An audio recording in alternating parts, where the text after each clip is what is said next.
सानो गाउँको छेउमा हरियो र रमाइलो बगैँचा थियो। त्यस बगैँचामा एउटा फुर्तिलो खरायो बस्थ्यो।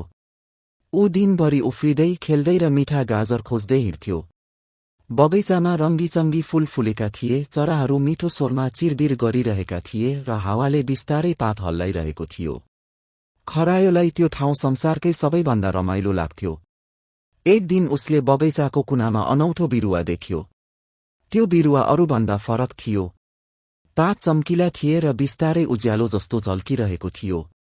खरायोले सोच्यो, यो त पक्कै जादुई बिरुवा होला। उसले दिनहुँ त्यसलाई पानी हाल्न थाल्यो। बिहान सबेरै उठेर उसले बिरुवासँग कुरा गर्थे, छिटो ठूलो हो है, म तिमीलाई हेर्न चाहन्छु। दिनहरू बित्दै गए। बिरुवा बिस्तारै ठूलो भयो। एक बिहान खरायो बगैँचामा पुग्दा त्यहाँ सुनौलो फूल फुलेको थियो।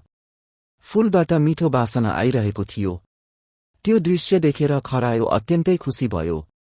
उसले सोच्यो, यदि मैले धैर्य नगरेको भए र हेरचाह नगरेको भए यो सुन्दर फूल कहिल्यै देख्न पाउँदिनथे। त्यस दिनदेखि खरायोले बुझ्यो कि कुनै पनि राम्रो कुरा पाउन समय, मिहिनेत र धैर्य चाहिन्छ। ऊ अझ जिम्मेवार भयो र बगैँचाका अरू बिरुवाको पनि हेरचाह गर्न थाल्यो। बगैँचा अझ सुन्दर बन्दै गयो र खरायोको मन पनि त्यस्तै उज्यालो बन्यो।